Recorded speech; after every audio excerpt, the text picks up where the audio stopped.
Welcome to the Big Woods Bucks podcast. I'm your host, Hal Blood, and sitting here with my co-host, Lee Shands.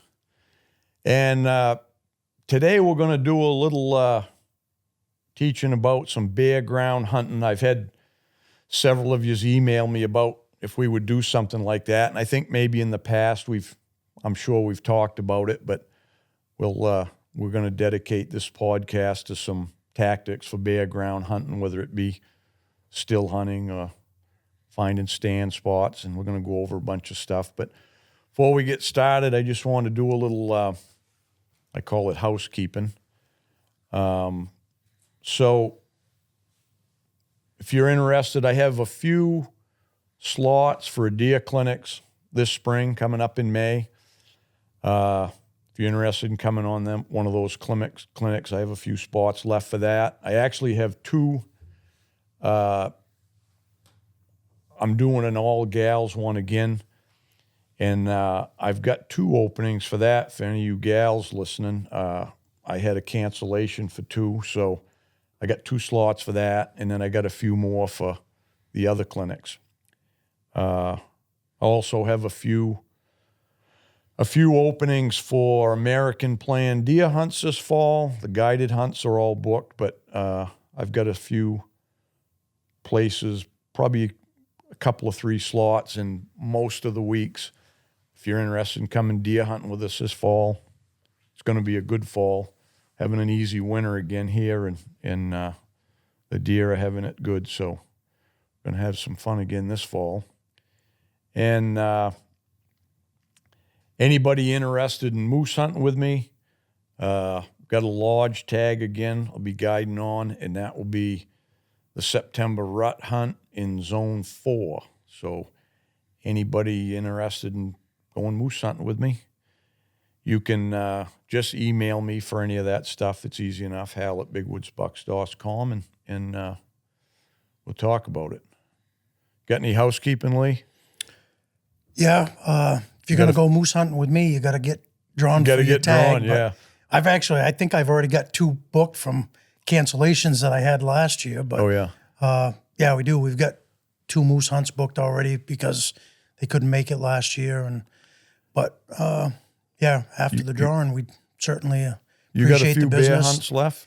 Yep, I think he's going to Ohio in a couple weeks. That'll probably fill it up, but you can give us a call. I think we probably got a few bear spots left, and then I've got a few deer spots, semi-guided hunts. Yeah. So for deer how do you spots. want them to get a hold of you, by email or phone?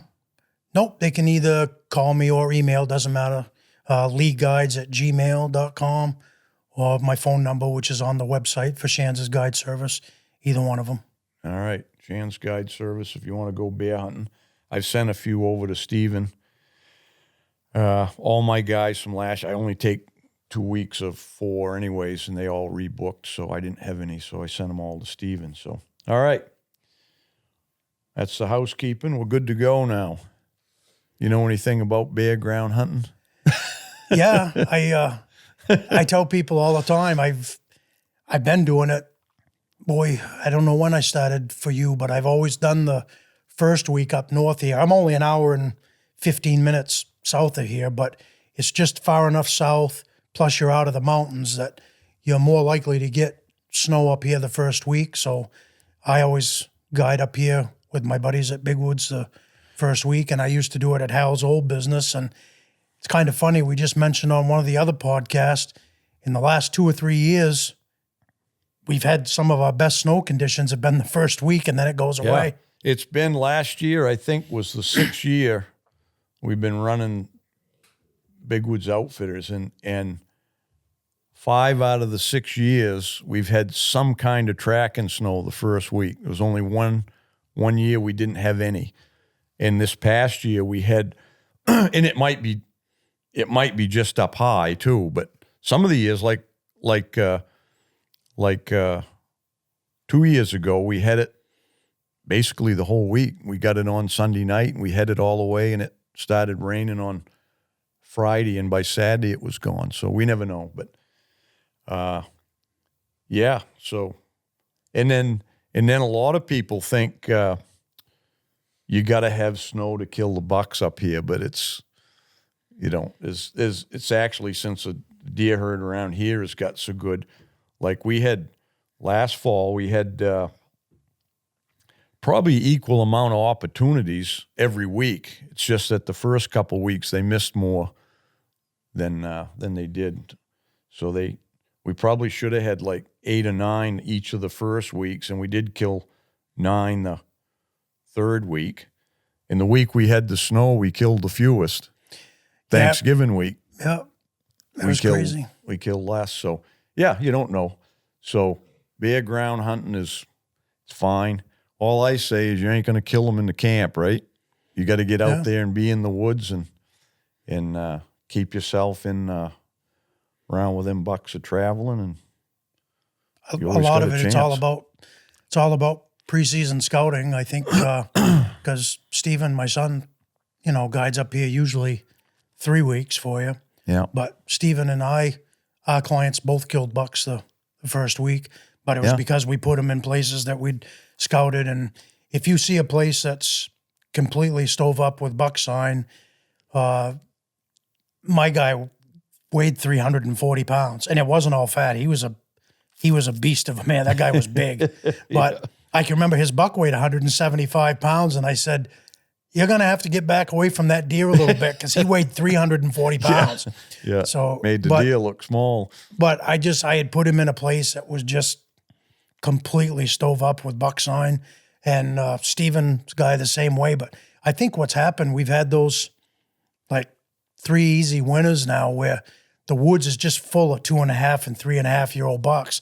Yeah. And up here, a 2.5-year-old buck weigh 170 pounds, and a 3.5-year-old, sometimes weigh 200. So the woods is full of shootable bucks now because of the easy winters. Yeah. And that's when you see all those videos out Midwest where, every tree's rubbed and ground scrapes everywhere. It's because of the competition, right? Yeah. Now that's happening here. There's so many of those bucks that they're leaving tons of sign. Here's a few words about our sponsors. Make sure you support these guys. They're all top notch, and they keep Big Woods Bucks going. Thank you.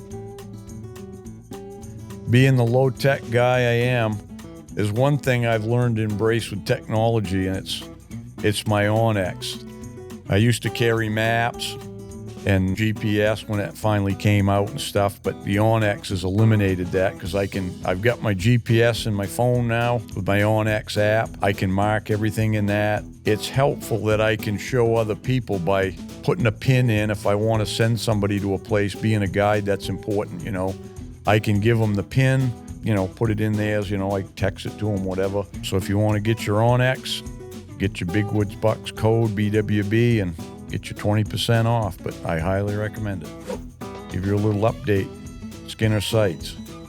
We all know they're the best site going, but it's a great company because Andy and the crew there are innovative, and they're always thinking up either new models to make a site for, improve the sites, making mounts for scopes, and now they've come on with their own line of scopes and red dots. Whatever Andy does in the company, it's top-notch, first quality, and they stand behind everything, and we're glad to have them as a partner, and we hope you'll try their sites, and you can trust your life with those, and they're going to get you the game. So get your Skinner Sights, and you can trust me that you're going to be glad you did. Just wanted to talk a little bit about minus 33 in the wool they have, which I believe is best wool going, whether it's base layers or your socks or whatever you're wearing. You got to have wool. I've been stressing that for people for years, to wear your wool, whether it's the outerwear or even your base layers and socks. I've been to the tour of the plant, see how they make their socks, and it's quality, the fit is right, and they're going to be long lasting. I've got socks I've had now for several years, and they look like I'll have them for several years more before they even think about wearing out. So I trust my life to wool, and you can too. Minus 33. All right, back to the podcast. Last fall, even the last few years on snow, I'll walk by 10 buck tracks in a day to find the one I want, lots of young bucks. And in a lot of the ones I walk by, they might be 200-pounders. They're just not the older ones, the old toe draggers. But, yeah, there's plenty around. But so on bare ground, the way it is now, you just find some good buck sign and either still hunt it or set up. A lot of people think you have to, you got to track to kill a big buck up here, but I think probably the majority of the bucks are shot up here, people sitting somewhere, find a good spot, and they got patience. It's a great way to sit. It's not just a tactic for, farm country or whatever, but it's I've usually found that, and again, it's because people that hire us, they're not used to hunting the way that we do for the most part. They want to come up and they want to learn, and that's great. But the majority of people can shoot a lot better sitting down than they can standing up, especially if they've been moving around. Yeah, and usually if you're moving around a track and, your odds of getting a deer just standing around shot, is not as great as if you're sitting, you got one, you can see it coming, you got more time to get ready. Things happen kind of quick when you're tracking or even still hunting. If you jump one, you got like a split second to see if it's big enough or the antlers look big enough to you and decide whether you're going to shoot or not. And then you might have a running shot. But the thing I've noticed between the guys at the lodge and stuff and just being out there is because there is more bucks now. It seems to be calling is working a lot better than it used to when there was fewer deer, because obviously the odds of one hearing you call, whatever it is, a grunt or a bleat, is dramatically gone up over the last few years. So it's probably something to do with it. But I also think what you said about the competition now, I think these bucks they're coming to a call because of that. They hear something going on and they want to get in on it. So I would tell anybody now, if you're hunting on bare ground, to carry a call with you, or two, carry a grunt call, carry a bleat call or a bleat can or whatever you want. And I know some people still hunt. They just go along and still hunt and grunt once in a while, a bleat once in a while. Yeah, there's all kinds of ways to use it. Yeah. I think we talked about it on my last podcast, but I've hunted Maine my whole life. I've been hunting almost 50 years now, and I've called in a lot of bucks with a grunt tube or a bleat call can.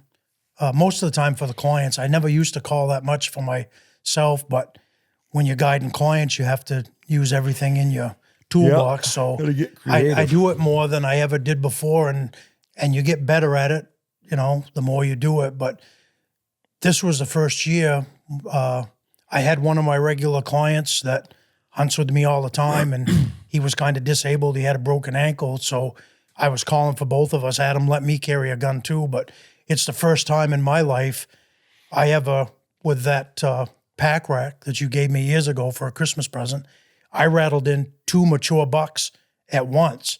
Now, I've rattled in all kinds of bucks and bleat call or grunt tube, but I've never called in 2 mature bucks at once that both came running to a. But like you said, it's probably because there's more big bucks and there's more competition. Yeah. A gal from town was saying she grunted in 2 great big whoppers this year. She said she heard them. They were sparring, a fighting or something. And she was, I can't remember if she was grunting or rattling herself or something, but one of them came in first and she shot that one. And then, I don't know, a couple minutes later or something, the other one came. Crazy.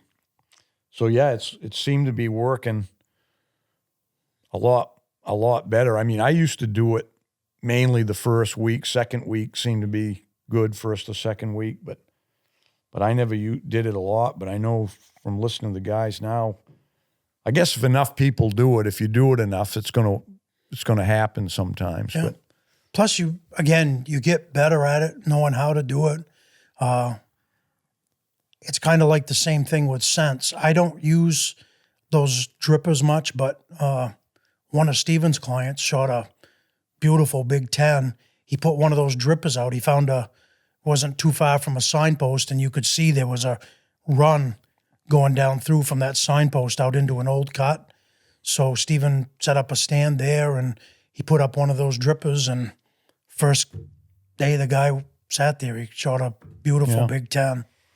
yeah. So anyways, that's all that stuff works up here, you know, tactics you might use in more rural or farm country. They'll work up here, you know. Those bucks, when they're looking for does or getting ready to, then their behavior's kind of similar. They just travel a lot further.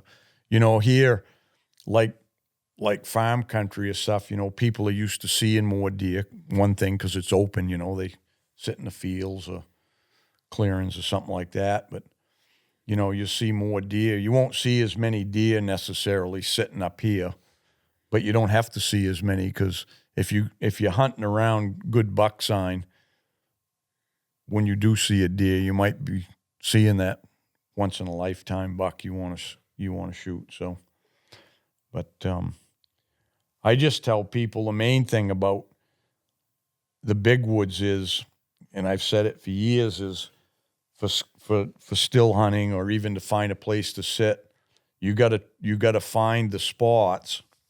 So you have to cover a lot of ground. You can't just, a lot of guys want to run down the road and they find a place and they go in a quarter, a half a mile and kick around and see what there is for sign, and they don't like it. They come back out and go somewhere else.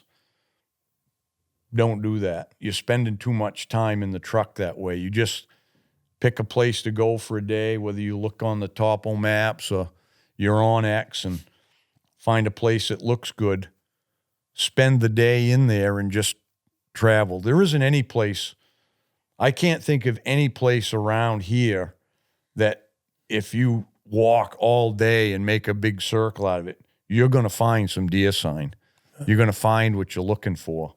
Don't go in and out. Get back in and just make them big loops. You just never know. I mean, I still end up finding places that I might have hunted near them or in the vicinity and just stumble onto some little place I hadn't found before. Like I did a couple years ago. I've talked about it before, that place with the triple signpost. It's like I'd hunted there before and just stumbled across that place and put a camera there, and there was 9 different bucks coming there. It's just, and fully half of the pictures I got of those bucks were daytime pictures.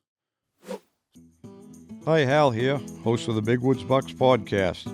We're excited to announce our partnership with the most respected and recognized land company in the Northeast, Christmas and Associates Land Company.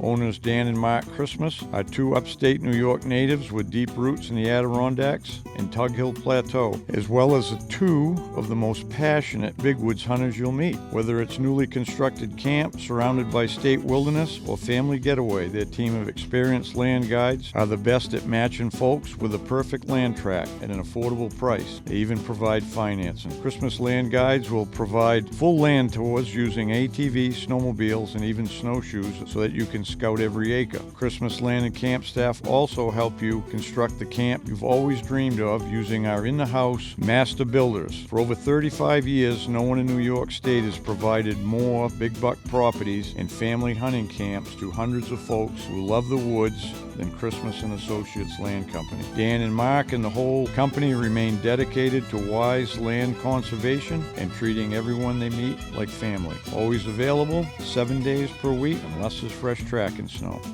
Call 800-229-7843 or visit Land and Camps on Facebook or go to landandcamps.com. One of the things we should touch on too is I tell my clients all the time that sometimes if a buck's traveling, especially if he's got some place in mind he wants to go, or if he's, looking for does or whatever, they'll sometimes go right through big open hardwoods or through the middle of a clear cut. But most of the time they don't. I remember 2 years ago, I had a guy from Vermont, really nice guy, follows big woods bucks, and he booked a Rodney Elmer, ended up sending him my way because he goes to his shop. And so Rodney said, yeah, you ought to try to book a hunt with Lee. So I took the guy out, and we didn't end up having snow when he was there at the beginning of the week. And so we were hunting in a place where there was like plenty of buck sign and everything.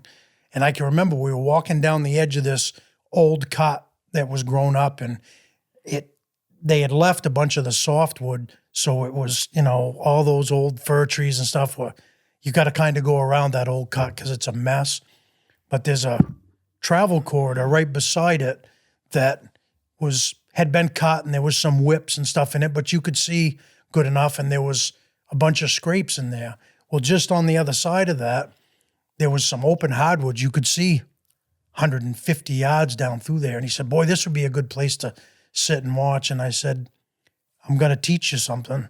I said, I've been hunting here for years, and the deer don't go down through that place where you can see really good. They come right down through this little place here that's got the whippies, and that's the reason why that buck sign is here. And before the week was out, we had snow, and we came down through that same spot again, and there was like a beaten path right on the edge of that cut and where the whippies were and where those scrapes were. And we went over and we wandered around, and there weren't a deer track. We'd had snow for 3 days probably. We went over in that place where you could see really good. There weren't a deer track in it because they don't like it out there. Them bucks, especially them big bucks, they're secretive, and they'd rather, most of the time you're better off. And again, I'm not saying, I know guys that shoot bucks out in clear cuts, but usually it's at the edge of them, and you're better off to hunt edges than you are openings. Yeah, they don't like to stick their neck out in that much. And if they do, even if you saw tracks there, the high percentage of time it was probably at night. Right. And in those, sometimes you get into those big hardwood ridges, like they go a mile or a half a mile, big open hardwood ridges. Well, yeah, they're gonna have to get from point A to B, they'll probably have to cross that ridge somewhere, but it'll be random. It won't be, there's no like one place usually where that's the way they go every time. They're just, however they traveled in their route, and they decide, I got to get here because Mary's over there, he's just going to go that way that particular day. Doesn't mean he'll ever go that same place again that whole season. So, yeah, the key to it, hunting the bare ground really, is to keep yourself the edges. I call them the transition zones, because usually the transition zone is going from the hardwoods to the softwoods, and usually it's not that cut and dry. It usually, here where we have higher mountains and we got ridges and stuff, usually it's green on top of the mountains, and it's green down in the bottoms around the streams and the swamps. It's green. Sometimes you'll get them green knobs and patches on the sides, but typically you have your hardwood in the middle, between the top and the bottom. And either there's a transition zone either at the top edge or the bottom edge, or there might be a transition zone coming down off in it, down where there's a ridge that runs down with softwood on it or something. And that's where the deer travel most, and I call it the 90-10 rule. 90% of the time, them bucks especially, the does, they're a little different, but the bucks are going to travel in those edges and transition zones. And those are the same places you're going to find your sign. You're going to find rubs and scrapes and all of that concentrated more there. And then you can almost, when you find them, it's even on bare ground. I mean, you can look down through the woods and you can see that's where they're going, and they've gone there for years, and you can, even if something blew down, you can see kind of how they kind of travel around it or through it or whatever. So I just think the hard part for most people on bare ground is the woods is so big, people don't know where to go to get started. So that's the key, is try to hunt the edges and them transition zones. And like I said, at first it's going to transition from the hardwoods. It'll start being usually like mixed growth. It'll be some hardwoods and some softwood, but that's enough cover. And it's cover, but it's open enough to make it easy traveling. Because usually, even when sometimes you get that transition and you got that nice edge cover in the mixed growth, and then below that, all of a sudden it gets into crap. If it's a stream, you might get into alders, and when you get down in the bottoms, a lot of times it'll transfer back into the softwood, and then you get a lot of them softwood blowdowns, and they're like piled on top of each. The deer don't want to travel through that. Right. They want to travel when they're normal, just in their everyday travel. They take the path to least resistance, and that's terrain as well as, the woods. That's why they're actually, even on bare ground, it's quite easy to walk where the deer walk. You can, once you get used to it and you learn it, you start paying attention, you can see, if you just think to yourself, if I was a deer, where would I go? Or even if I'm a hunter, looks pretty easy going up through there. That's probably where the deer went, right? Yeah, it's a little easier going. So I tell people all the time, like, again, because a lot of Maine, once you get north, the northern half, it's woods that are, they're harvesting. There's going to be cuts. And one of the things to remember for two different reasons is they're not supposed to, and it doesn't have to be much of a stream. A lot of times it's just like a spring runoff or whatever. It might be only, 3 or 4 feet across it. But if you find one of these little streams that's got running water in it, now they cheat sometimes and go through them and stuff, but they're not supposed to. If it's a running stream like that, they're not supposed to cut. They usually, I call it a buffer zone, but it might be cut on both sides of it. But if you get into one of those, especially those softwood cuts that people don't like to see clear cuts, but if you go into a softwood cut, especially if it's fir, they might as well cut every one of them, because the ones that they leave, the first windstorm, they're down, right? And those are the ones that are so miserable to go through, because it's all that crisscross dead fir timber. But I always show my clients the best way to get through a spot like that is to find one of those little narrow streams, and hopefully if they behave themselves, use that for your travel corridor to get through it, to get up into your place where you want to hunt. But the other thing is, we talk about this all the time, that's where you find your brown ash, and that's where you find your signpost too. So if you can find a little stream that's 3 or 4 feet across, follow that, and it'll bring you to deer sign. Yeah, and they don't even have to be that big, because all it has to be for the brown ash is wet, Right. It's just got to be wet. And typically those areas are more open anyway, because there's not a lot of trees that tolerate that wet ground. They won't grow in it. The brown ash does. Spruce and fir will, and yellow birch, and sometimes you get some swamp maples there, and too. But it tends to be more open, and that's where I call it the yellow grass. I don't know what kind of grass it is, but in the fall it's yellow. It's green in the summer, and it almost looks like some kind of it almost looked like a hay grass, but it's not that thick. But that yellow grass it grows there because it's wet and nothing else does, so it's got sunlight for the grass to grow. So look for those things, and then keep yourself in those transitions.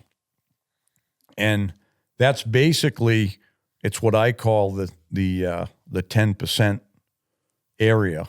So the bucks are using probably, I always figured it's probably 10% of the woods that the deer, that their home range is. Wherever a buck's territory is, he doesn't get through 100% of that territory.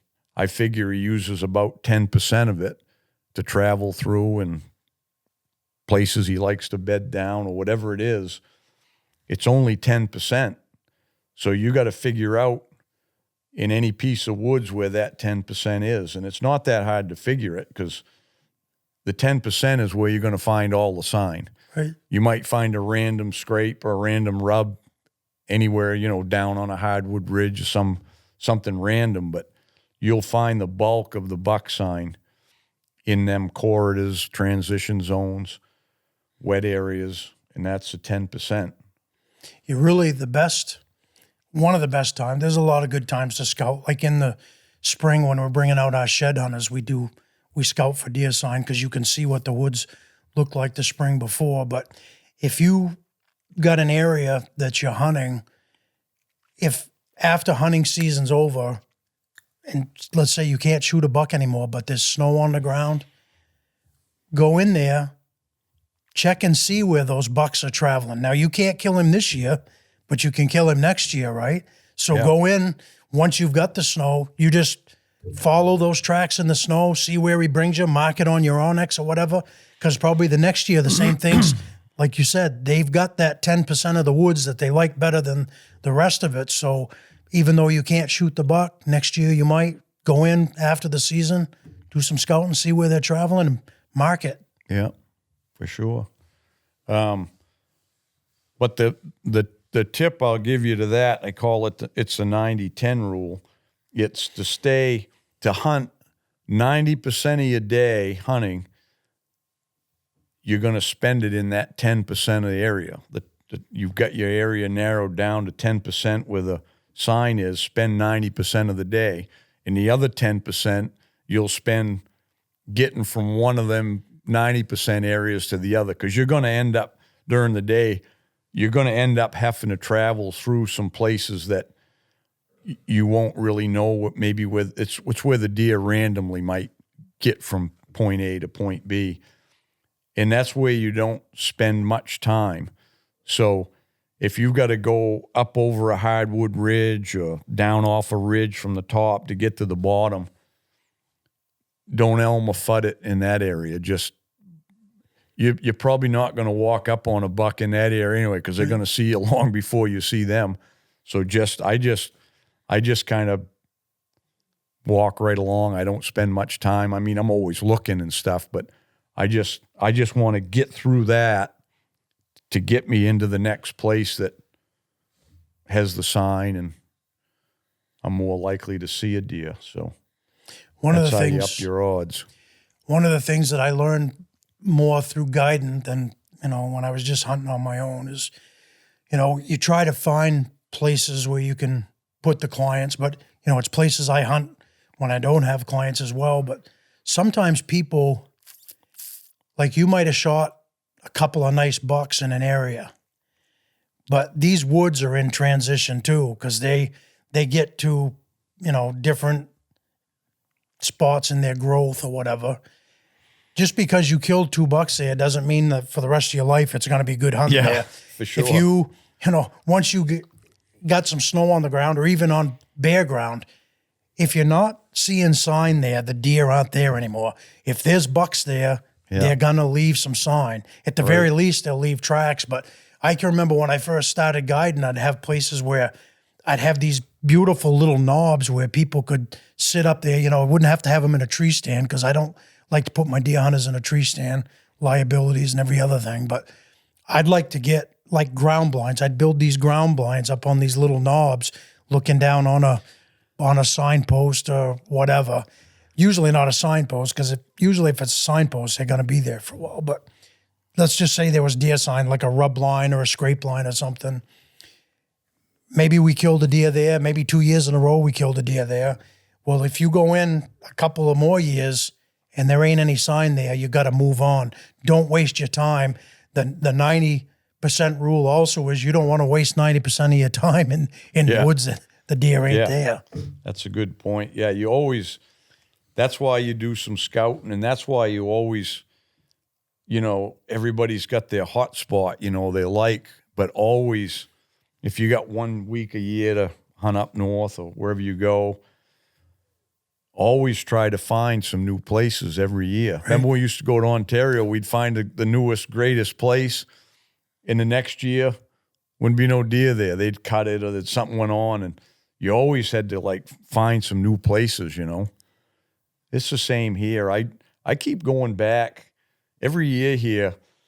Now that I'm not guiding in the bare ground, I spend a lot more time just roaming around and taking my gun for a walk. But I go back to places I haven't been in 15, 20 years, you know, just to look it over. And yeah, the woods has changed. And sometimes I find it's just never really got good again. And other times I'm like, geez, I think it's better than it used to be, you know.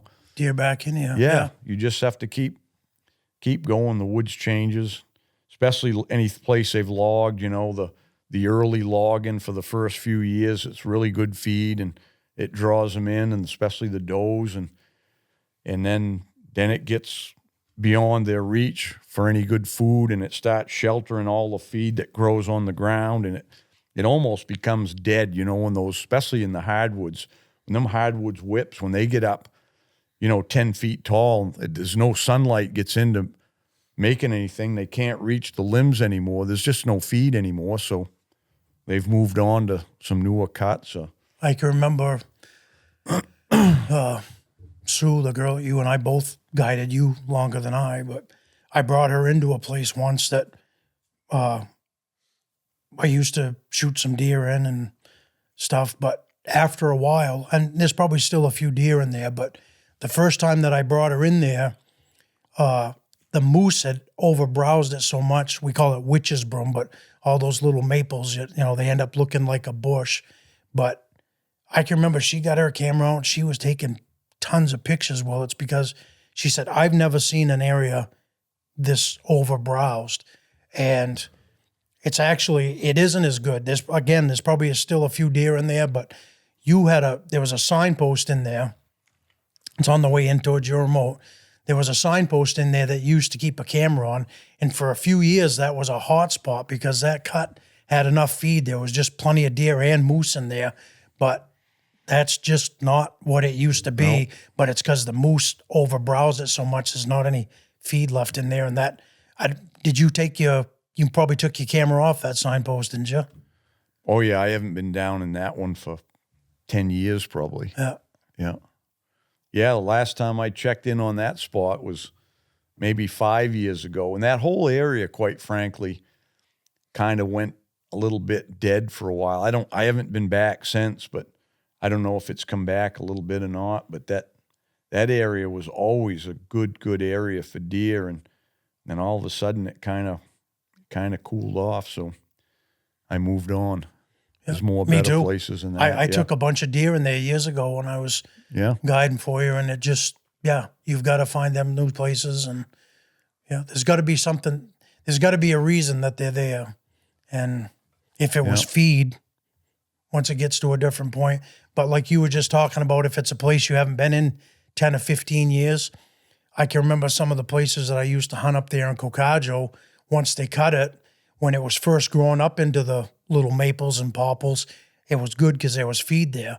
But then when it gets up, 10 or 12 feet high, it's just, you can't even hunt it because it's so thick. It's grown up thick and there's no feed there.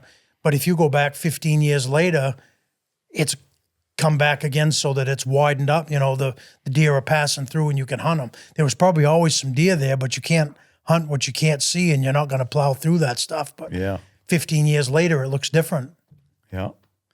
The other thing I'd tell, if any of you have got the patience to be sitters, and you find yourself a good spot, I always tell people, don't play musical chairs. If you find a spot that you really think is a real hot spot and there's a lot of sign, maybe, there's a signpost or two there. Maybe there isn't. Maybe it's just a nice corridor, where they're traveling and there's scrapes and rubs down through there.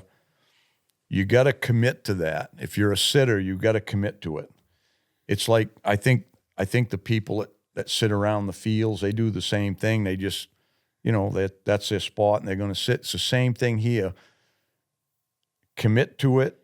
You're not going to see a lot of deer probably, but you don't need to see a lot of deer. But if there's good buck sign and you're seeing some big tracks and scrapes, if you spend your time there, your whole week or whatever you got, and you like to sit and you don't mind it, just stay in that one spot. Don't say, well, I'll go sit here for 2 hours this morning and go sit somewhere else. I think, I mean, you might get lucky and shoot one. You're always in the woods, you might shoot one. But I think the longer you sit somewhere, and I've proven it out over the years guiding people, the ones that wanted to sit, the longer you keep somebody there, the longer they stay in that spot, I think your odds are getting better because they don't, the bucks here, they're not traveling by some spot every day going to and from a bedding area like a lot of places. It might take them 3 or 4 days to get back around there, and they might get back around one time and it happened to just be it was nighttime when they come through, but the next time it might be daytime, you know. Just, you know. Well, it's one of the things that we've learned.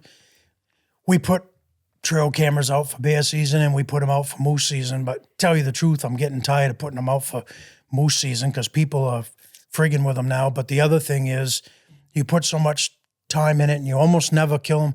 I can look at the ground and know if I want to bring a moose hunter in there, right? Yeah. But everybody, they've been so pre-programmed that they want to see pictures of the moose in the area.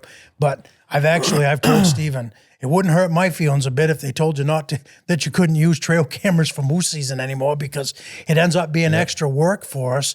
And again, I'm not saying they're bad, but I can tell by going into a spot and looking at it if I want to hunt there. I don't need the trail camera. I think the trail cameras sometimes are counterproductive because you don't see a big bull there. It doesn't mean if you see the good sign, there's a big bull coming there sooner or later. Right. And they might make you make the wrong decision. But what I was going to say is one thing that we have learned from trail cameras, though, is like I know you put some up here, and even if it's a good area, like if you've got a signpost, that buck might be only there once a week, right? He might only be there one time in a week. Season.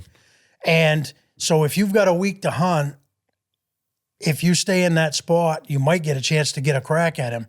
But if you're jumping around from spot to spot, and we've had this same discussion with our bear hunters, they want to play musical chairs.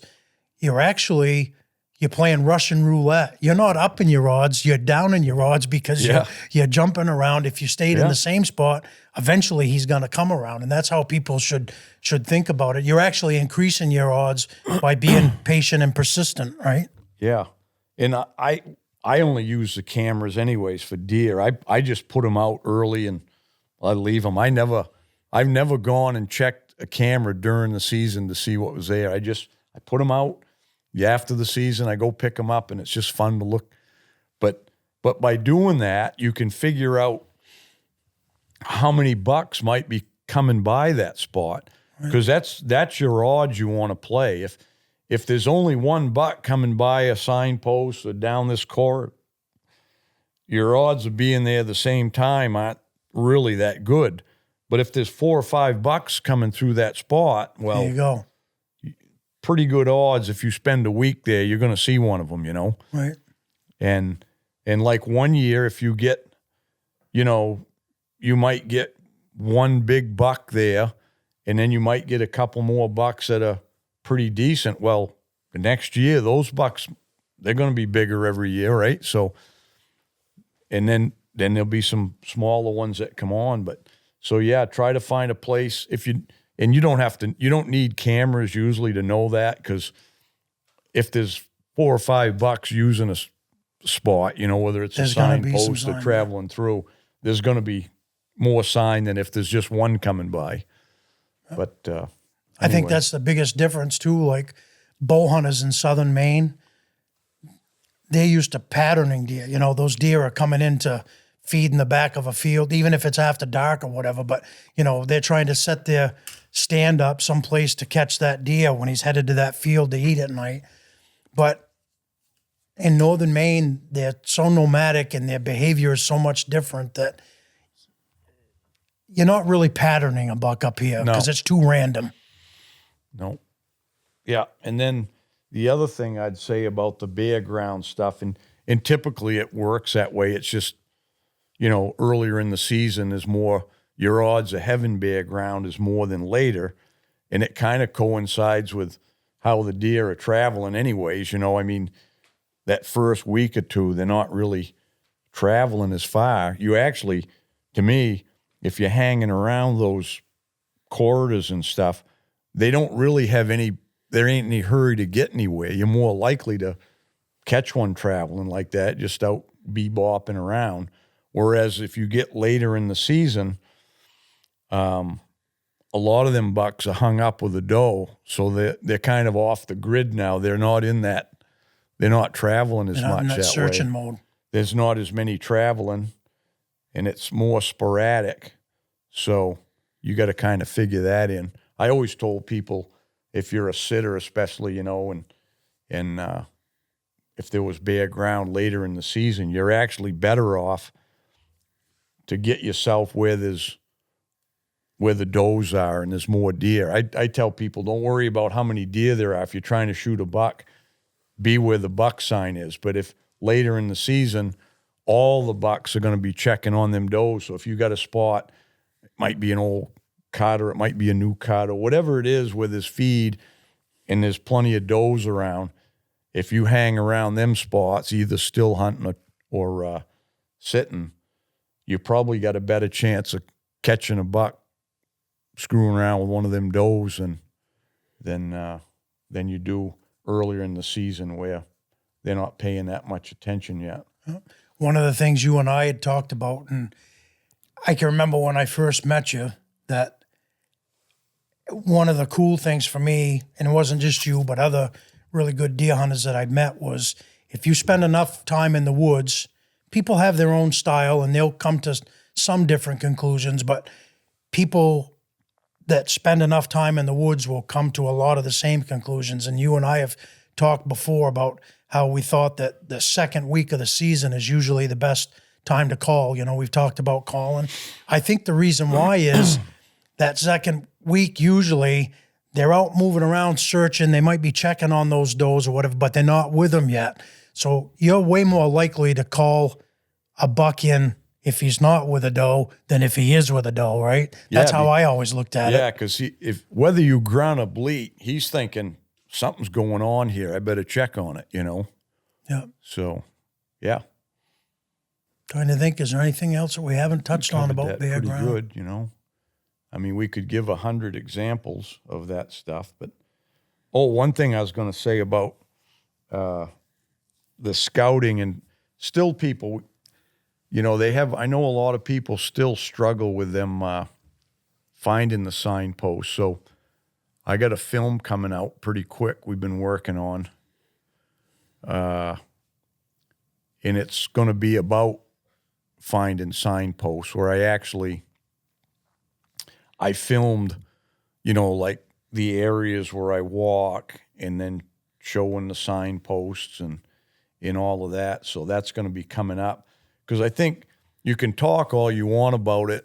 I wrote it in my book from the beginning, but I know visually it's easier when people see it. They go, aha. And I learned that really mostly doing these deer clinics over all the years. Actually having the people with me, if I got a group of 10 people, it's all diverse and they've all got their questions, but one thing I always noticed was when we got down and I started showing them where you going and looking for these signposts, and we actually were finding them, their light bulbs come on. Because now all of a sudden it was what they heard. It was all kind of like it's like a theory, like going to school and reading books.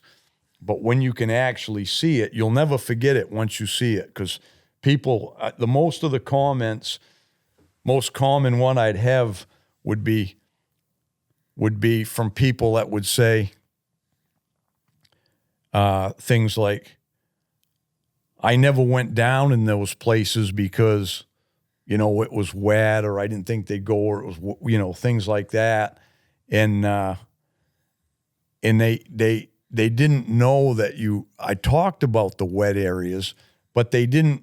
I think too many people were spending a lot of time on streams, because I always talked about streams and trickles and stuff, but really the big streams aren't really where you're going to find it as much. If usually if you got a bigger stream, any place you'll find signposts quite often will be if there's a seep that runs into it. Right. It's off of the main part of the stream, and that's quite often where it is. And then there's some places where there's streams. It depends how the forest grows. It's all random. That's why they're not. Once you learn how to find them, you'll know how to find them. Well, I was just gonna say, you're probably like me. If I'm walking through a piece of woods that I've never been to before, I'll come into a piece of woods and I'm like, there should be a signpost here. Yeah. You can tell by looking Yeah. at it, there should be a signpost. Once you here. learn it, it's like okay. And you know who actually brought it up years ago, and they noticed it really before I really thought much about it. Because for me, a lot of times it was just, yeah, everybody should know that, But Chris was the one that mentioned the yellow grass. He goes, you ever notice every time we were around signposts, there's yellow grass? And I go, yeah. But I never thought about talking about that because I just thought everybody would know. That's a lot of times how I thought. But if I said, well, yeah, no kidding. Because if you tell people, look for yellow grass, that's something anybody can go look for in the woods, right? If you see some yellow grass, because it ain't very common in the woods, Yeah. Yeah. So One other piece of sign that we didn't really talk that much about is everybody's got their own little pet names for stuff, but I call them community scrapes. But it's different from, sometimes a buck, like when you're tracking a buck in the snow, he'll stop and make a scrape, right? And piss in it or whatever. But where I killed my buck this year, it's been there for the last 3 or 4 years anyway, and it's only about 100 yards from a signpost. But it's one of those scrapes that it's like 4 feet across and 6 feet long, and it's scraped right down into the roots. That's not a common scrape. That's something that multiple bucks are using. I call them community scrapes. yeah, a lot of people do. I call them annual scrapes because those are the same sign value as a signpost. Right. Because every year, even if there's usually most of the scrapes are actually made closer to where the does are. Right. Every year. And if the does shift down a half a mile, the next year those scrapes will be closer to them does, except those annual ones. There can be, I've gone through places that hardly a deer around and follow a buck down through some of them old pieces of woods where you can still see the trails from what was probably a deer yard at one time, and you'll come to one of them great big scrapes dug out everywhere. You can see the scars in the roots, and there ain't a doe within a mile of there, but they still have to do that there. It's like traditional or whatever, and it's been passed on. It's built into them, yeah. Yeah, and it's passed on. It's like a migration trail. So, yeah, those are the ones, call it community, call it annual. I just call it annual because it means it's every year. And but, yeah, multiple bucks are using them because them little bucks are learning from the big bucks, and it gets carried on the same way as a signpost does. So I equate the sign as the same thing. And once in a great while, not too often, but once in a great while, you'll find one of those annual scrapes right beside or within a short distance of a signpost. And oh, yeah. That's really nice. That's double duty there, yeah. That's double. It don't get any better than that. Yeah, that's right. So, I found one this year. It was a new spot. I'd never been there. It's actually up near one of our bait sites, but Stephen had gone in there and scouted it and told me about it. So I went in and hadn't been in the woods an hour maybe and found a signpost with one of those annual scrapes too. And I thought, that's pretty good. It's good stuff. Pretty good information. Yeah. Well, I think we've hashed that subject over pretty good. We're doing pretty. You'd think that the two of us could talk about deer hunting. I know it. Probably even after hopefully we can hunt them right till we're gone, but I wouldn't be surprised probably the last 5 years of our life, if we can't get out, we'll still be talking about it. Yeah, we'll have to have somebody wipe the drool out of the corner of our mouths and stuff like that. But We'll still be talking about it for sure. By then, we'll have more stories to tell too. There's stories whether you kill a deer or not. There's still so many stories every year. So, Well, some of the best stories they're about the failures, not the successes, because you Yeah. learn from them.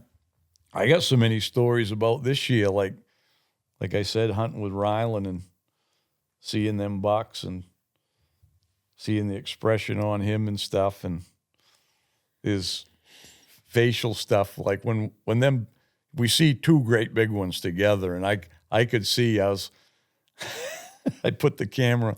I said, "What do you got to say there, Bob?" And he goes, he's like, you can see Pretty the laid back, yeah. kind of the discouragement in it about what just happened, seeing, because you don't get to see, especially a kid don't get to see that many big bucks. I think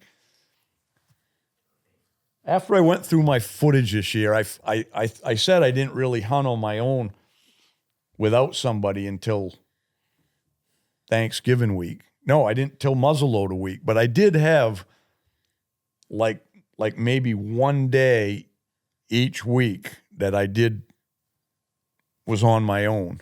I found that when I was in my footage. So, but most of it was with Rylan, and then that time with Billy Moles. But I got a lot of memories from this year.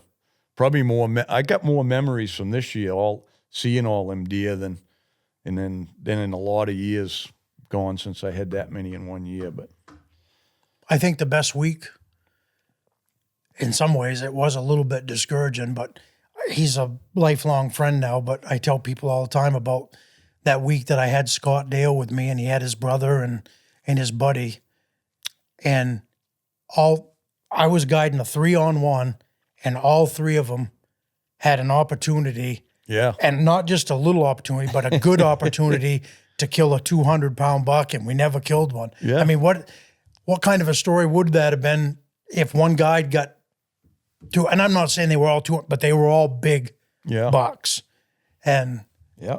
it was a good week. But yeah, I look back now, and Scott and I talk about it all the time. But yeah, Yeah, they'll never forget that stuff either.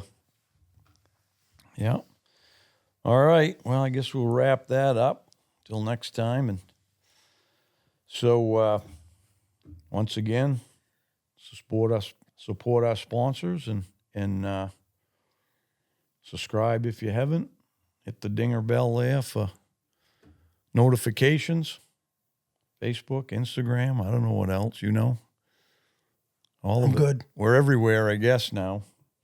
YouTube. So, yeah, we got plenty of films coming out here in the near future and a lot of teaching stuff. So, stay tuned. We'll have it for you. So, till next time, good luck on the trail.